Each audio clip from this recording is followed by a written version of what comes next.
Greetings and salutations, viewers. Welcome to another episode of Cursed Sight. I am Charles, coming to you today to, I guess, see where things are going from here. Last time round, we made our first decision in the game. Not quite what I wanted to see from it, to be honest. I was expecting them to flee, not give up. We're down another character. We lost our brother's sister's companion. And for whatever reason, we just left our sister in the woods. They didn't take her. They didn't try to be clever about it or figure out a way to bring both prophets back to King Locke. So, she's still on the field, but not sure where she is. So let's see what King Locke has to say. Is Guy going to make it or not? My money's on at least one more person going down before the end. With Mion locked in her room, the guards could keep her on suicide watch. I thought that would signal my doom, but the king let me keep my head. Not out of mercy, mind you, he just needed me around to tape Mion's spirit in place. Locke gave me a lecture long enough to put a scholar to sleep. By the time he dismissed me, the sun had already set. As I bowed at the king for sparing my life, I imagined stitching his mouth together so he could never speak again. After leaving the throne room, I headed straight for Mion to let her know I had survived. I counted at least 10 guards as I trotted past the corridors. They all frowned at me as if disappointed the king had let me live. A couple of guards barred the entrance to Mion's room. They stepped out of my way too slowly, and I bumped into their shoulders as I stomped by. If Locke had decided to keep me around, these fools could do nothing about it. I pulled the 2 doors open one at a time. As soon as I walked in, Mion ran up to me. "The king forgave you?" I nodded. Guess I got off lucky. Mion tugged at my shirt and exhaled in relief. At least one person in this temple cared for my well-being. Without her, I would have been locked away in an asylum long ago. Suddenly, Mion gasped, and I knew she must have noticed. I pulled my left arm back, but she seized my wrist and forced me to show her the bloodied bandaged stump that had replaced my hand. So I'm down a hand. That's a problem. Guy. King? The way Mion's voice cracked made my heart splinter. Guy? Guy! Seeing Mion wail like this almost hurt more than having that saw come down on my hand just hours ago. I wrapped an arm around her back, and with my other hand I wanted to stroke her hair, but I realized that hand was no more. Really, I got off lucky. It doesn't even hurt anymore, so stop crying, okay? Right after saying that, the wound sent a sharp pain up my spine as if to chide me for lying. I squinted my eyes and blobs of tears came rolling out. A guard outside opened the door just wide enough for him to peek in. No more freedom even within these 4 walls of Mion's room. This temple used to feel like a prison, and now it had actually turned into one. Doing daily chores with one hand proved to be pretty tough, but compared to Mion being forced to support the war, my struggles deserve no pity. Even when the wound stung enough to make me cry, I gritted my teeth and fought on. Besides, the other servants always backed me up whenever I fell behind. They had been saying things like, "Mion's become so much nicer since she came back. What did you do?"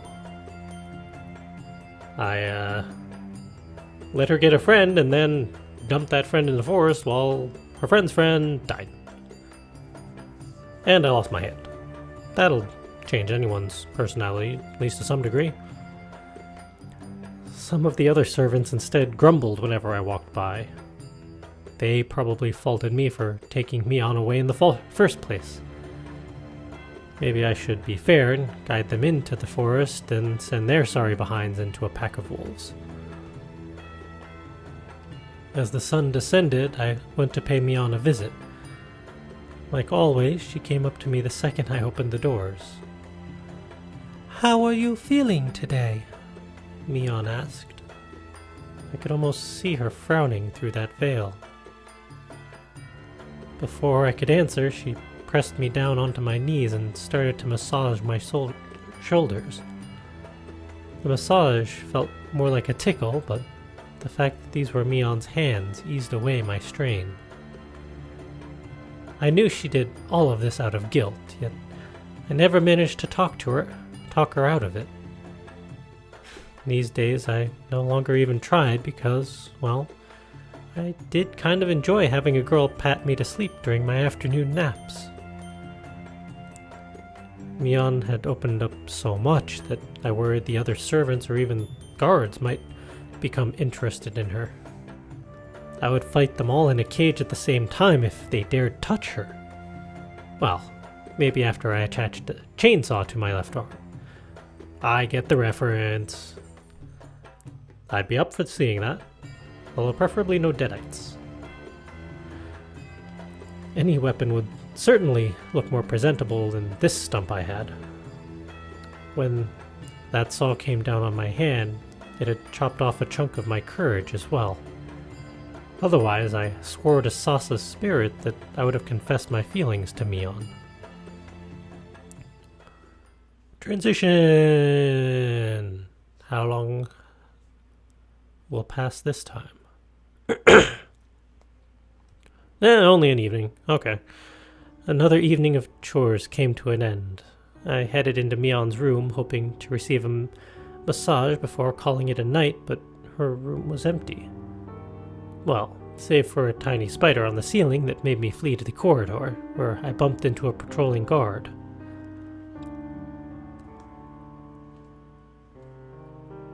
"You look like you've seen a ghost.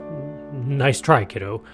I don't believe in that spirit stuff," the guard said, but his cross necklace and bracelets told me he very much did believe in that spirit stuff.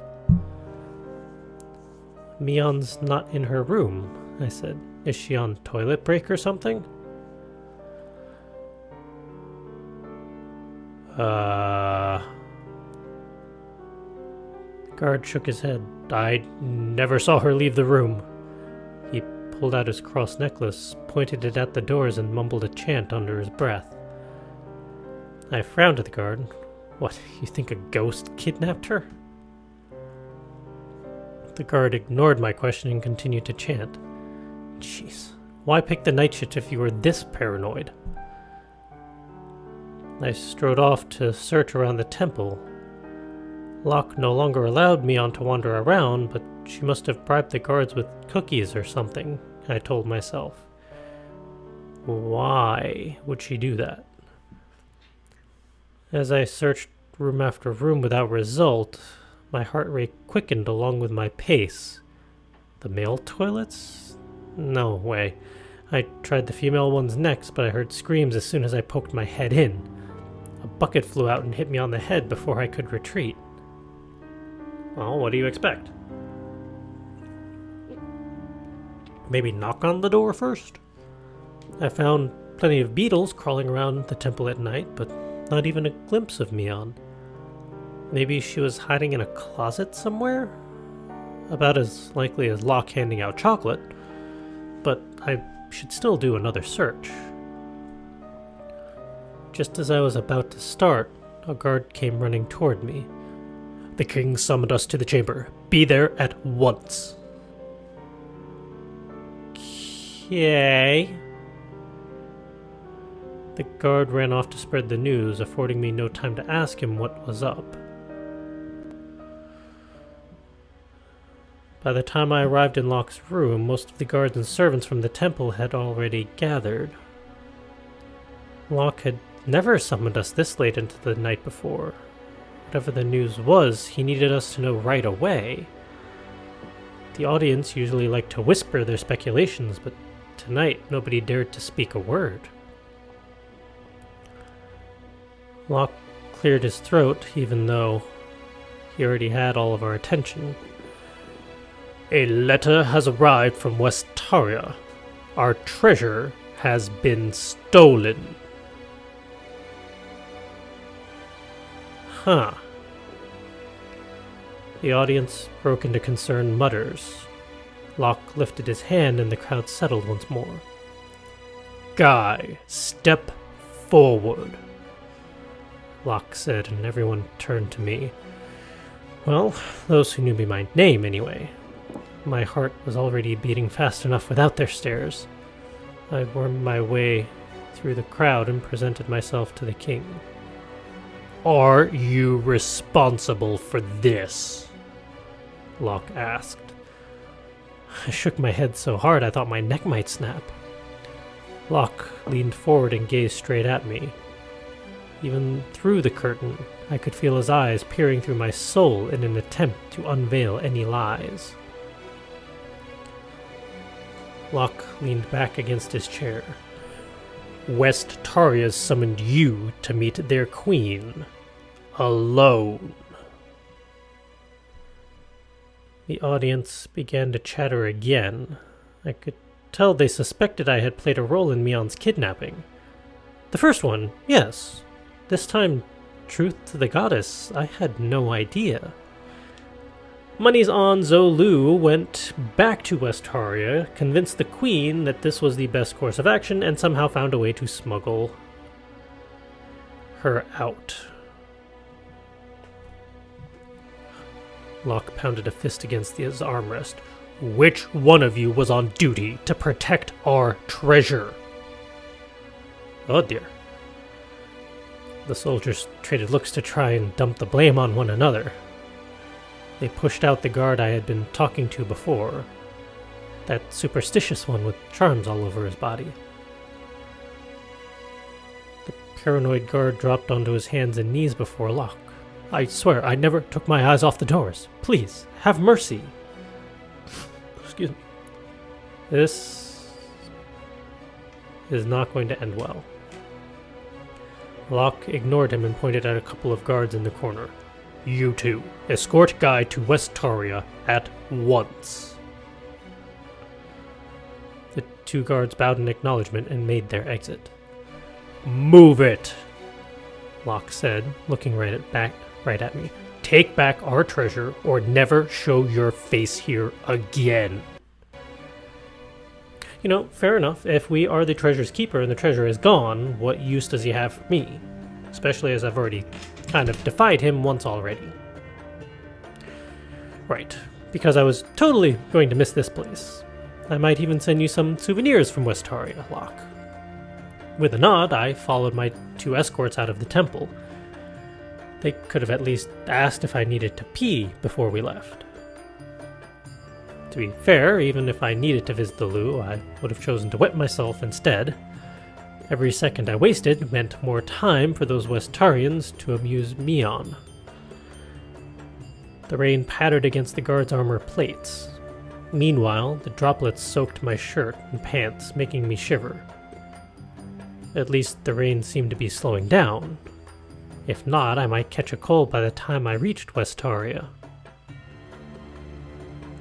While we passed Melody Way, the guards bought some booze for the road as if we were on a trip. I knew these buffoons would show their true colors once they left the temple. As we walked through the forest, the guards took a break every half an hour to sip on their bottles and argue over who was the sexiest servant in the temple. I could have sworn I had seen both of these guards with their wives and kids before. Damn lowlives. If anything happened to Mion, I vowed I would come back and smash the bottles over these guys' heads. Their brains already seemed damaged beyond repair anyway. The sun rose from beneath the horizon, bathing the earth in an orange glow, and at last we have arrived in West Taria. "You're on your own, kid," one of the guards said. He and his partner spun around before strolling back into the forest. Fair enough, since the Westarians did ask me to come alone, but still, I hoped these guards ran into tigers on their way home. The war had almost torn my birthplace beyond recognition. Spears impaled the towering trees that had watched over me as a baby. The flowers that once freshened the air here had long since withered. Only the warm weather managed to remain untouched. This place too used to have stalls lying in both sides of the street, but only a few of them remained open now. With body bags piled along the road, I doubted anyone was in the mood to shop. This place had the same stench of death as East Taria. In fact, the smell seemed worse here than in the east. With Mion's return to East Taria, the war must have swung back in Locke's favor. Did that mean Zolu never made it back here in the west? With Mion in my thoughts, I had forgotten to keep an eye out for Zolu in the forest. Maybe she had been living there this whole time. Sister, wherever you are, please be safe. Really? Now you're gonna have concern for your sister? You left her alone in a forest with no way to defend herself. And now you worry? As I walked along the street, the villagers eyed my East Tarian garbs from top to bottom. At least nobody threw tomatoes at me. In fact, some of them even said hello, albeit in small voices. Startled by their greetings, I only managed nods in return. In times like these, hearing a good morning felt like receiving a bag of gold. The East Tarians rarely greeted each other, let alone say hello to anyone from other nations. I sensed a touch of pride for being a West Tarian native. The second I reached the temple, a West Tarian guard marched out to greet me. "You must be Guy." I nodded, and the guard led the way as I followed him inside. Even the soldiers here made my legs shake less than those East Tarian ones. The flower patterns on their uniforms might have helped, I must admit. I didn't click save anywhere. I'm all the way over here. Zolu! No, because you have eyes. The guard escorted me to a porch where a tall woman sat with a teacup in her hand. Since the soldier bowed before making his leave, I figured this must be the Queen of West Taria. Queen Hydrian, I believed her name was. Hydrian wore a flower hairpin rather than a crown, but her floor-draping dress indicated her status well enough. Even the chair she sat on had gold flowers carved along its frame. Those other seats around the table looked just as glamorous. "There's no need to act foreign," Hydrian said. Never before had I heard syllables in a sentence pronounced this precisely. Despite the queen's beauty, I noticed signs of wear on the skin under her eyes. With her nation in pieces, I bet she had been losing plenty of sleep. "There's Mion." A familiar set of footsteps sounded to my rear. I turned just in time to see Mion running up to me. If we were alone on the porch, I so would have hugged her right now. I looked her up and down to check for injuries. Mion patted me on the arm. "I'm fine." Then, in a smaller voice, "Sorry to make you worry." Hydrian chuckled as she put down her teacup. You really are as cute as Mion said. She's been talking about you non-stop since she's got here. A blushing Mion reached for my arm with 2 fingers, looking like she wanted to pinch me, but Hadrian's presence must have made her hesitate, and she changed the subject instead. I came here by will, Guy. Hadrian nodded. I sent over my best spy to snatch Mion from your temple. A desperate gamble, truth be told. If Mion had resisted, we most definitely would have failed. I came here to see Zolu, Mion said. She's here? I tugged Mion's sleeve, but she turned her head away, so I looked to Hadrian for answers instead. The queen rose from her seat. Let me take you to her. What? What?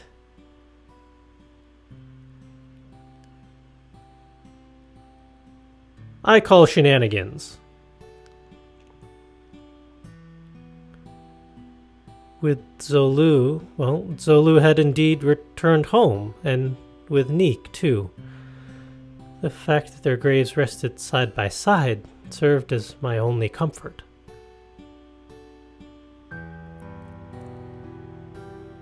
Are you kidding me? Our soldiers found both of their bodies in the forest, Hadrian said. Zolu appeared to have passed from starvation. You literally left your sister to die in the forest by starvation. Seriously? You should be ashamed of yourself. There has to be a mistake, I said. When Mion stroked my back to try and calm me, I seized her by the shoulders. There's no way Zolu would have starved. It was her who found that fish pond. You remember, right? Mion pursed her lips, looking too terrified to answer. Only then did I realize I had been shaking her. I let go and leaned against a pillar for support. The truth was, I had asked Mion in hopes that she would make up a lie to cheer me up. Inside, I already knew Zolu must have starved herself to repent for Neek's death. Silly girl. Had she never considered how Neek would feel about that? When I taught Zolu to cherish herself, I thought I had passed the trial of being a big brother. So much for that theory. Damn it. Zolu never asked for this stupid curse. What the shit? The 3 of us returned to the porch. Once we all sat, Hadrian poured tea for Mion and I. Zolu's death has toppled the balance between our nations. Victory will now fall on whichever side Mion stands with.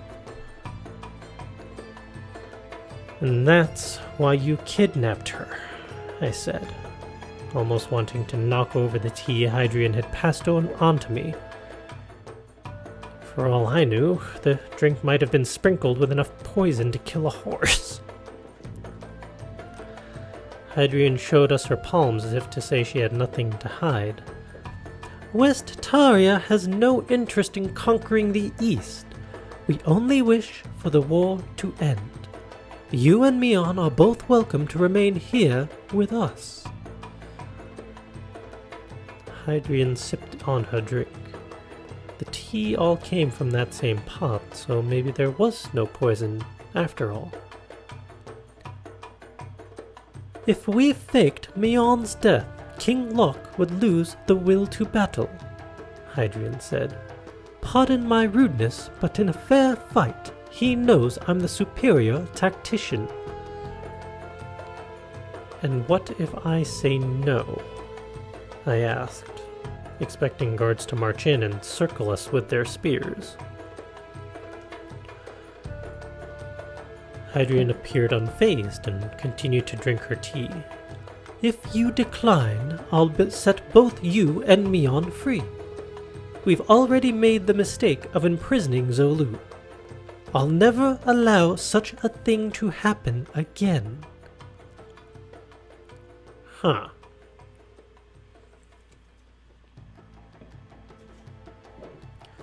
Locke treated Mion like a tool, but he did keep her well protected. If I took her back now, the king might even give me a lolly for rescuing his treasure. Though Hadrian claimed she would let us go, she could change her mind or simply be lying. I gazed into the queen's eyes, hoping to catch some signs of deceit.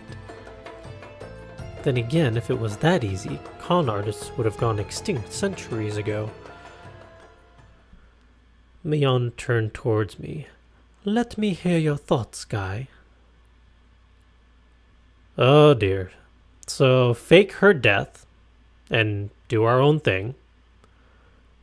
Go back, because you know how well that worked last time. Or question marks? So, I don't want to go back, because he's just going to up the security in some way, shape, or form, or imprison her to the point where it is not worth going back. It is not worth it for Mion. And the war will just continue. Faking the death may end the war, but not necessarily. King Locke's pretty darn stubborn, it seems like. And I have no idea what the question mark route would go down. Are we going to ask her thoughts? Are we going to just not be sure and then all hell breaks loose? I think I'm going to go for the question mark. Because that's the one I know least about. I mean, faking the death may be as straightforward as, okay, this works, and then we'll be on our way and live happily ever after with a picket fence and a dog and all that good stuff. I don't want to go back, so...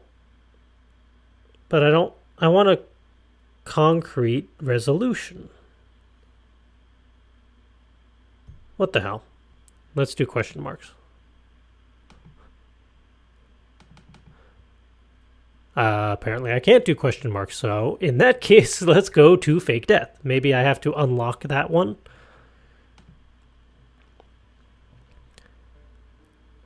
The goddesses gave us a second chance to escape from Eastaria, I said. This time, we should hold on to it. I've already lost my sister to this thing, to this frickin' war. I don't want to lose Mion as well. Mion nodded. I'd rather die than return to that prison. Hadrian rose from her seat and put a hand onto each of our shoulders. This temple is your home now. As the Queen of Westaria, I swear to keep you both safe.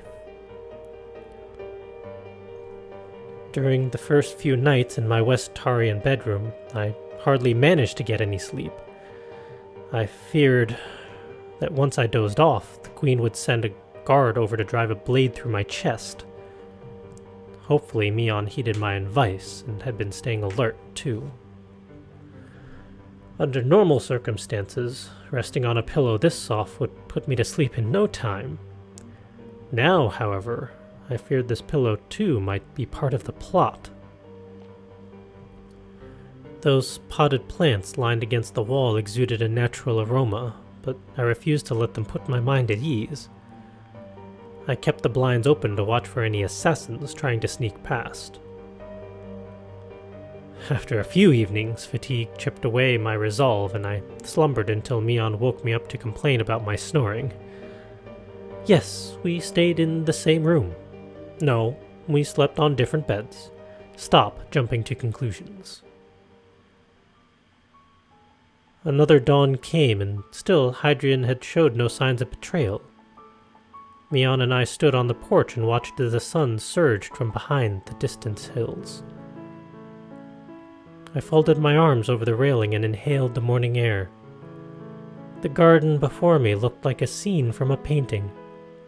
Bees buzzed around the flowers that colored the yard in a rainbow of shades. Maybe it's okay for us to believe in her, I whispered. Mion nodded. I'm so tired of having to put up a wall against others. Indeed, I too wanted to quit being so untrusting, even if it meant I might regret it later. I'm going to ask the Queen for permission to become her servant. Mion placed a hand on my wrist. You've been the slave long enough. Maybe for so long it's become a habit, I said. Without any powers like yours, this is all I can do to make myself useful. How did the ritual last night go, by the way? Snow shall fall tomorrow night, just as Queen Hadrian has asked. Hopefully the children will finally have something to cheer over. Mion put her hands onto the railing. At last, I can use my spells for things other than violence. Aw. Maybe we chose well. The sun now hung over the village rooftops in the distance. Its lights bathed Mion's cheeks, giving her a warm appearance as birds chirped inside the garden trees. I put my hand over Mion's. Sasa must be watching over us. Mion flipped her hand around so she could lock her fingers with mine. So, you've been thinking about her too? Every damn day. Sasa used to always hold our hands like this. Without her, we could no longer form a triangle, but I would always remember what she had done for us. After much pleading, Hadrian allowed me to become her servant. Not meaning to brag, but the staff in this temple had plenty to learn from me. Our cooks here sometimes confused washing powder with salt. It was a miracle no one died from their meals. One morning, as I swept the floors with two of my fellow servants, I overheard them exchanging whispers. King Lox committed suicide. I saw it in the papers. No way, for real? Wait, hang on. Do you even know how to read? The servant punched his pal on the arm. Obviously. Well, enough to read that headline anyway. Probably. I think. I stepped in between the two servants. You guys read something about the king? Yeah, we're not sure, though. With that, both workers scrambled off to broom someplace else. All the servants have been keeping their distances just because I happen to be Zolu's brother. What? Did they think I might have the cursed sight too? I paid Hadrian a visit to see if she knew anything. One of our spies just made a report, Hadrian said. King Locke has poisoned himself after hearing news of Mion's death. Okay, well that is one way to end the war. Fair enough. I always thought Locke kicking the bucket would make me want to celebrate, but it was different when I played a role in his suicide by faking Mion's demise. Goddess, I could almost see and smell the king's blood on my palms. Hadrian put her hand on top of mine. It was I who snatched Mion away from the king. The responsibility falls with me. At midnight, I snapped awake with sweat dripping off my brows. Mion came over to rub a hand across my back. Even in the dark room, I could see her skin appeared pale, about as white as Locke's decayed flesh must have looked right now. I would know, having just met the king in my nightmares and all. In my dreams, as Locke coiled his cold fingers around my neck, the flesh around his nails rotted away and exposed the bones underneath. The skin on my neck then eroded also, as if the king's touch was acidic. Good thing I screamed myself awake, or I would have been reduced into a skeleton. Mion often said she had the blood of thousands on her hands, and I now got a taste of how she felt.